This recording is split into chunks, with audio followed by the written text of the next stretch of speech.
The Story of Ferdinand by Nunro Leaf. Drawings by Lawson.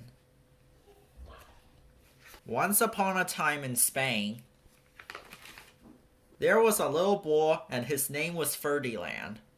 All the other little boys he lived with would run and jump and butt their heads together. But not Ferdinand. He liked to sit just quietly and smell the flowers. He had a favorite spot out in the pasture under a cork tree. It was his favorite tree, and he would sit in its shade all day and smell the flowers. Sometimes his mother, who was a cow, would worry about him. She was afraid he would be lonesome all by himself. "Why don't you run and play with the other little boys and skip and butt your head?" she would say. But Ferdinand would shake his head. "I like it better here, where I can just sit quietly and smell the flowers."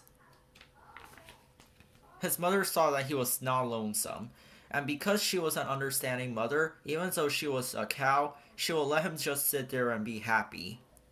As the years went by, Ferdinand grew and grew until he was very big and strong. All the other bulls who had grown up with him in the same pasture would fight each other all day. They would butt each other and stick each other with their horns. What they wanted most of all was to be picked to fight at the bullfight in Madrid. But not Ferdinand. He still liked to sit just quietly under the cork tree and smell the flowers. One day, 5 men came in very funny hats to pick the biggest, fastest, roughest bull to fight in the bullfights in Madrid. All the other bulls ran around snorting and butting, leaping and jumping so the men would think that they were very, very strong and fierce and pick them. Ferdinand knew that they wouldn't pick him and he didn't care, so he went out to his favorite cork tree to sit down. He didn't look where he was sitting, and instead of sitting on the nice cool grass in the shade, he sat on a bumblebee. Well, if you were a bumblebee and a bull sat on you, what would you do? You would sting him.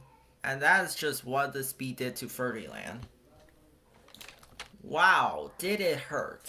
Ferdinand jumped up with a snort. He ran around puffing and snorting, butting and pawing the ground as if he were crazy. The 5 men saw him, and they all shouted with joy. Here was the largest and fiercest bull of all, just the one for the bullfights in Madrid. So they took him away for the bullfight day in a cart. What a day it was! Flags were flying, bands were playing, and all the lovely ladies had flowers in their hair. They had a parade into the bull ring. First came the banderillas with long sharp pins with ribbons on them to stick in the bull and make him mad. Next came the picadores, who rode skinny horses, and they had long spears to stick in the bull and make him madder. Then came the matador, the proudest of all. He thought he was very handsome and bowed to the ladies. He had a red cape and a sword and was supposed to stick the bull last of all. Then came the bull. And you know who that was, don't you? Ferdinand.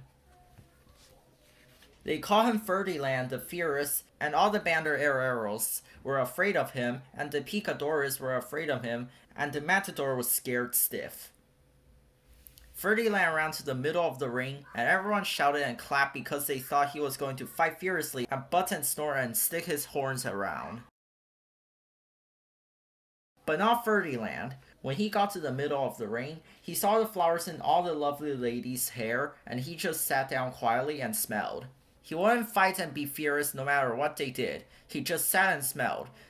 And the banderillas were mad, and the picadores were madder, and the matador was so mad, he cried because he couldn't show off with his cape and sword. So they had to take Ferdinand home. And for all I know, he is sitting there still, under his favorite cork tree, smelling the flowers just quietly. He is very happy.